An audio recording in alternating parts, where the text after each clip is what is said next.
sending them back, and then they're schooling, they're learning, they're coming in legally. We have a lot of that going on, but we're taking care of our farmers. We can't let our farmers not have anybody, these people, you can't replace them very easily. People that live in the inner city are not doing that work. They're just not doing that work. And they've tried, we've tried, everybody tried. They don't do it. These people do it naturally. I said, what happens if they get it to a farmer the other day? What happens if they get a bad back? He said, they don't get a bad back, sir, because if they get a bad back, they die.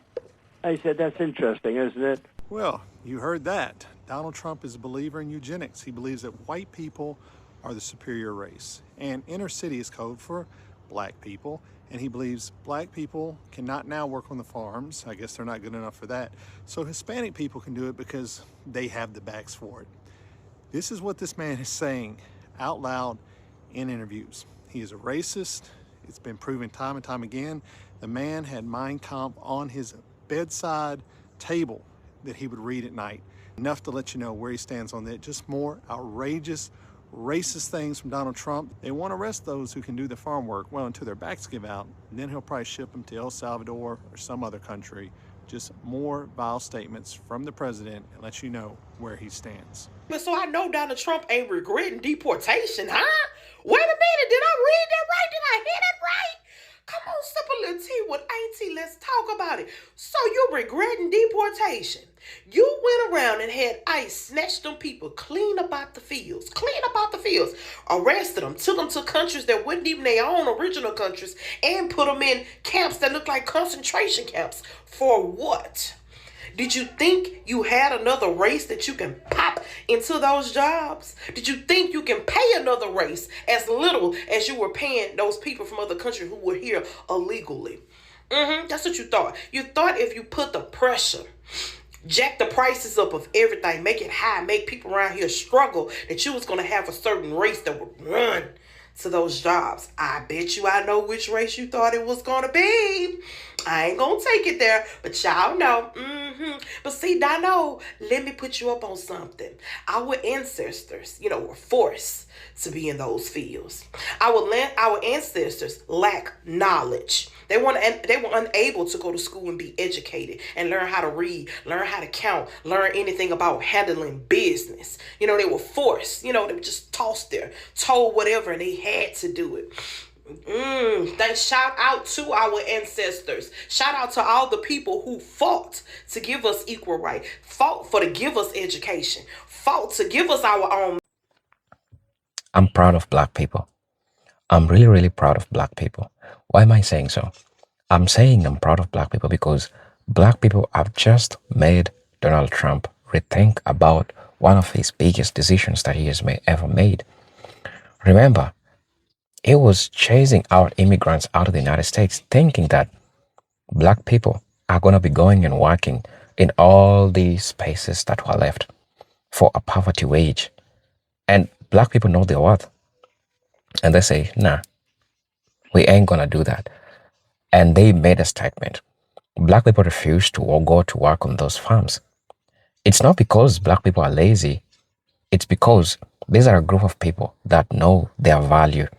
And they know that it is from them. Anything today we are seeing that is shining in the United States, a price was paid.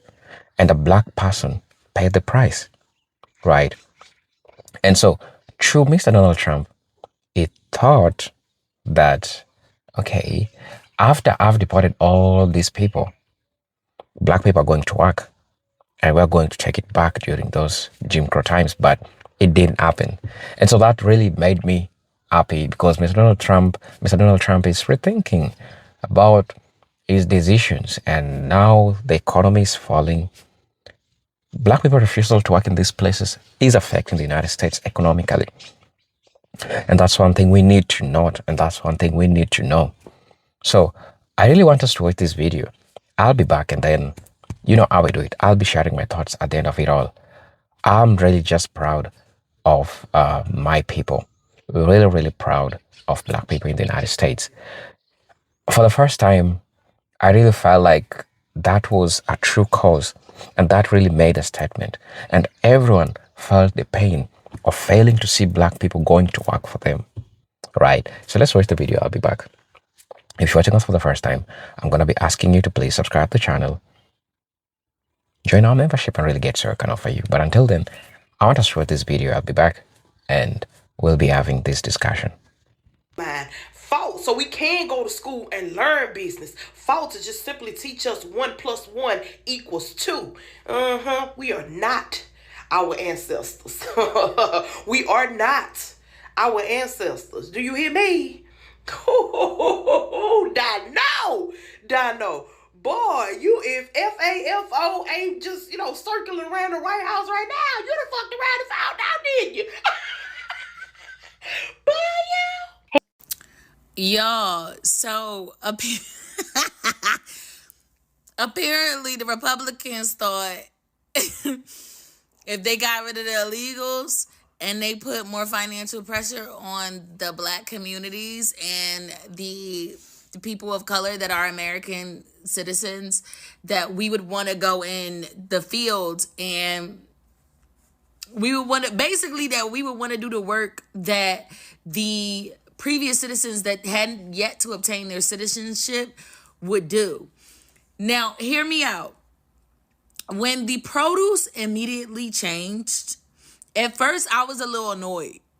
I live in Arizona for perspective. So yeah, they here. They out here for real. And it hit us immediately. Do you hear me?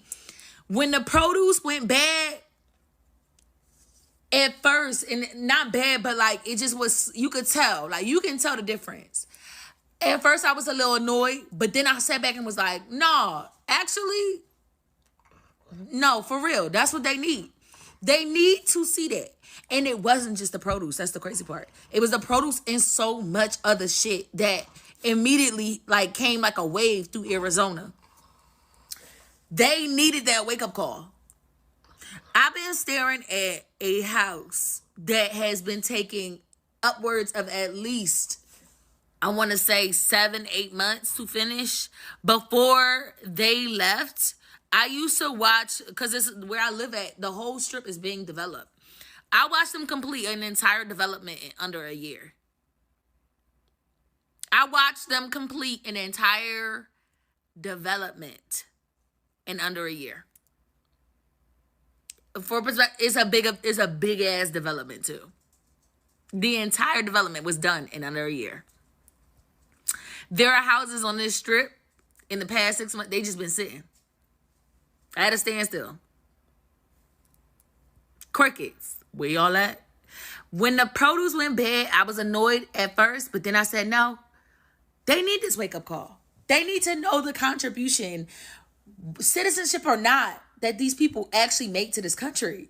They need to understand that a land that was already built off of stolen land does not give you the right to kick people out when their ancestors were indigenous to this land. You need to understand the contribution and the amount of work that they did the jobs you didn't want to do, that I don't want to do on a daily basis. You also need to understand their contribution.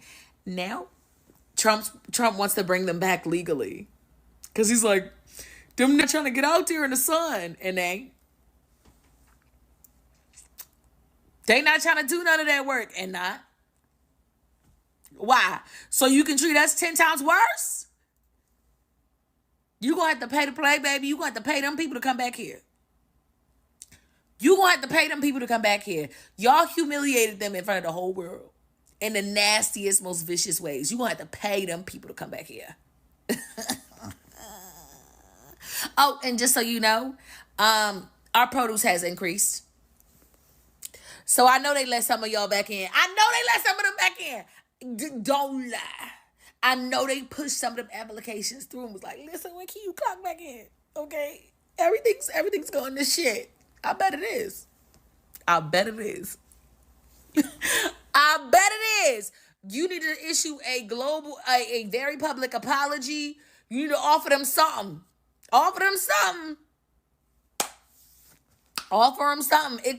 excluding the Cubans that was like, oh my God, I vote for Donald Trump. Lead them out. They wasn't doing no work, no way. They wasn't doing no work, no way. They think that they white. Lead them out. But yeah, y'all, Donald Trump said that because the black people don't want to do the jobs that the illegal citizens that they deported, because they don't want to do those jobs, they gonna have to let some people back in. Y'all, they built alligator Alcatraz without even so much as thinking about. And now that I think about it, I don't think that they're going to let them back in without putting them through like a Squid Games kind of situation. Let me know what y'all think. Am I the only one that's Clark and T? Because you just built alligator Alcatraz. And there has been a 60-minute video about you dumping people's bodies in the ocean and bodies washing up along the shore. So, I don't know. Maybe you should have thought this one through. Donald Trump has backtracked, and he has essentially admitted that we need immigrants here in the United States of America. Okay, so in a press conference, this man says, y'all, racism is so expensive. This man says, basically that farmers are suffering because they don't have workers, and people in the inner city are not going to take those jobs. And we know how to dissect what he said. Essentially what he's saying is, they marketed their campaign as, oh, we're taking back our jobs, and they thought the legal people of color were going to go take those jobs. He essentially said the black and brown people in the inner city are not going to take those farm jobs. No. And those undocumented immigrants who are working those jobs, that was their only option to make money in this country. They left, some of them left dangerous countries. They wanted better lives for their children, better education. They just wanted a better life overall. And so they took what they could. And those jobs were modern day slavery, okay? Those people were freaking working 7 days a week, 10-hour days for like $10 an hour in the hot sun, picking fruit. And you thought those people aren't doing that because they think that that's a good pay. And you thought, people who are legal citizens were going to go do that. You could make more money at McDonald's or fast food. I would join the military before I did that, to be honest. And what I've peeped about these businesses that used to employ undocumented workers, like farmers, some construction companies, other small businesses, they can't even afford to pay more than what they were paying. Y'all can't even afford to pay really a livable wage, a wage that, somebody who is a citizen would accept for the type of work that you're asking for, but you voted against your own interest. I hope that, all of these undocumented immigrants who are going to make their way back, I hope they realize you have power. And right now, the power is in your hands. And don't go back for them pennies, okay? You have a lot of leverage right now. And y'all, like I said, being racist is so expensive. Hey guys, it's Leash. Listen, your president, not mine, has decided that he is going to reverse this whole deportation situation and is suggesting that people come back to America to work these farms and everything. Not saying sorry, not acknowledging that what he did was probably one of the most horrific things you could do to people and families, children, tearing families apart or anything. No, he is basically saying that, the farmers here need help. And so they're going to educate them, get them legally sent back to this country to do the work that he thought the folks in the inner city would have been able to do. Clearly, if you read between those lines, he thought that black people were going to get out in these fields and do the work that the folks that he deported would have done. And to that I say, sir, you are so detached from the people that it is pathetic at this point. How in the hell did you think that black people were going to get in the fields and do that work? Is anyone consulting with you? I'm being so serious, y'all, because it's Sir, most black people are established in some way, which speaks to the lack of understanding and knowledge and whatever else you want to say as it relates to black people and understanding the progression of black people in this country. Not everybody's waiting for some handout and, oh yeah, I'll go work those fields. You're smoking something, sir. And it's not good. It's not good.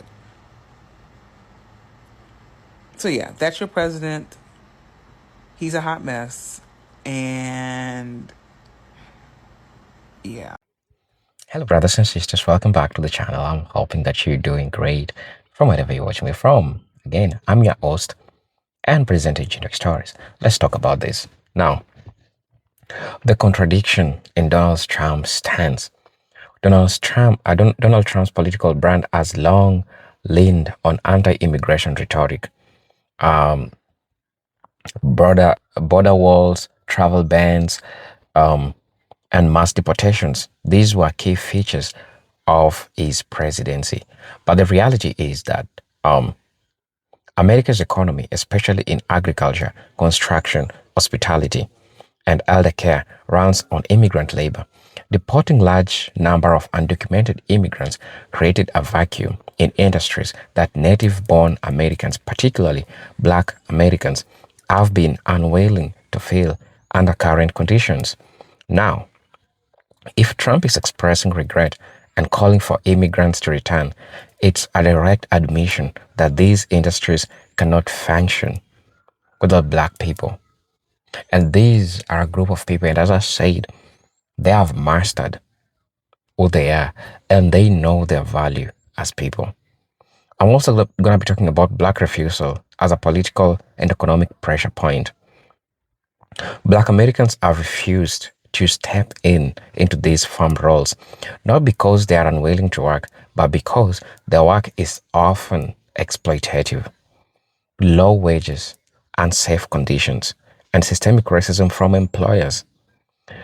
Know that historically, Black labor in America has been undervalued and abused, and today's refusal is a form of silent resistance.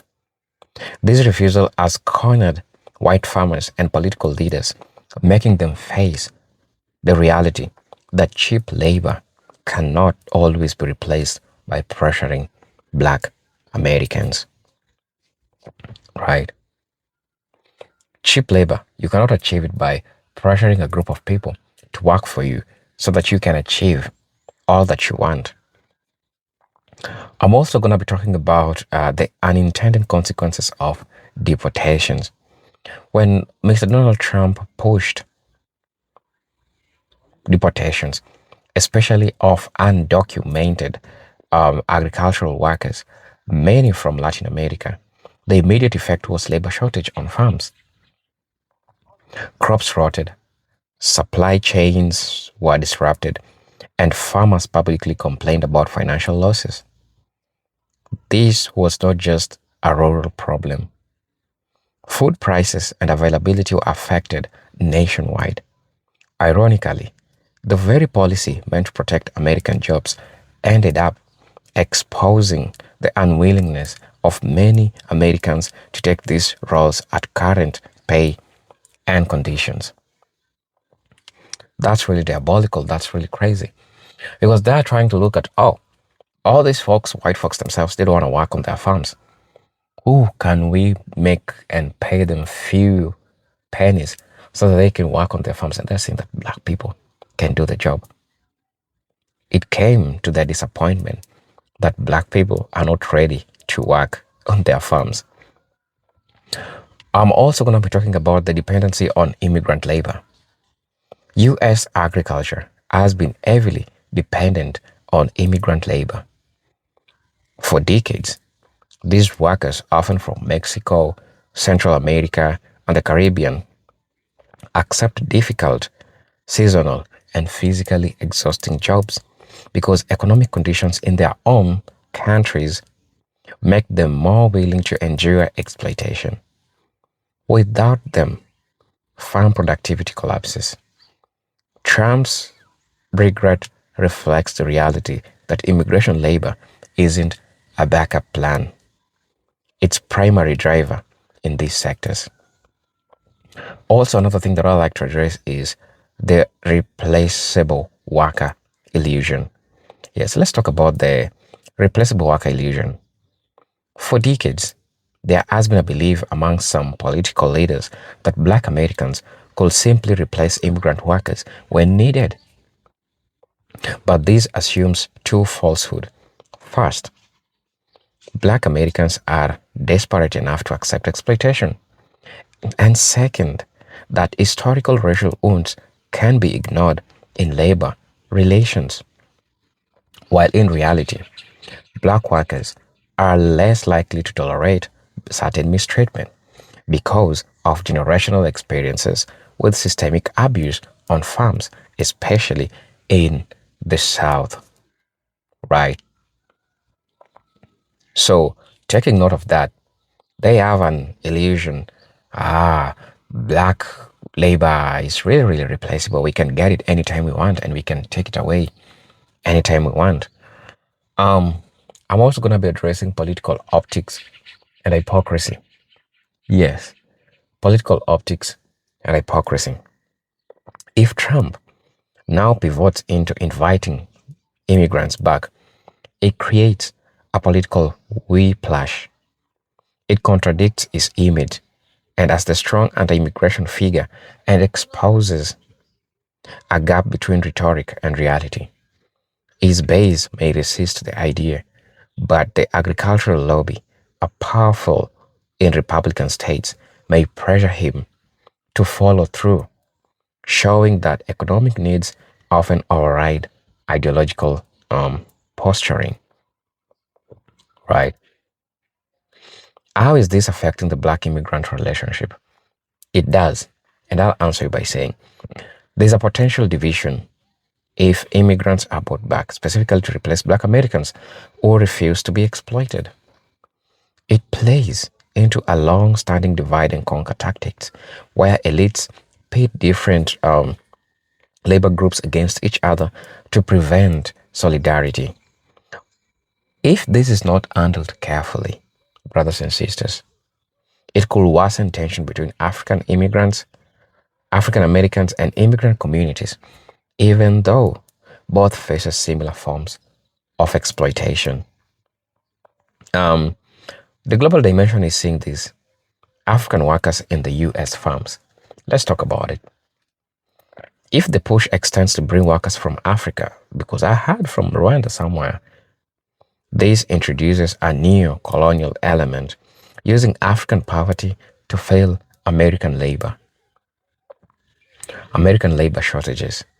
While it might provide income for those workers, it risks creating a modern form of indentured labor, where migrants are tied to exploitative contracts with few rights, similar to what's been seen in the Gulf states. So you need to get and understand that. Also, let's talk about black labor leverage. The most important takeaway here is that black refusal to create leverage without protests or strikes, simply saying no to certain jobs, has forced the political establishment to scramble for alternatives. This is a quiet but powerful form of economic activism, one that exposes America's independence on marginalized groups while denying them fair compensation and dignity, right? And this is a lesson for America. The situation that is happening today in the United States reveals that anti-immigrant policies and the neglect of fair labor practices are a dangerous combination. America cannot run without, immigrant labor. No, it can expect Black Americans to shoulder the burden of exploitation. If leaders like Trump truly want a stable labor supply, they must address first wages, they must address working conditions, the mastered race, systemic racism, not just to shuffle the workforce from one marginalized group to another. I really want to know what you feel about this video. I find it really important, and we all need to talk about it. Right. So really, let me know. I'm your host and presenter, Eugenics Stories. Again, just a plea. If you're watching me for the first time and you resonate with what I've said, kindly consider subscribing to the channel. Kindly consider joining my membership and really get to see what I can offer you. But until then, I'm hoping to see you in my next video. As you know, again, I'm your host and presenter. But until then, peace, love, and harmony. Salute.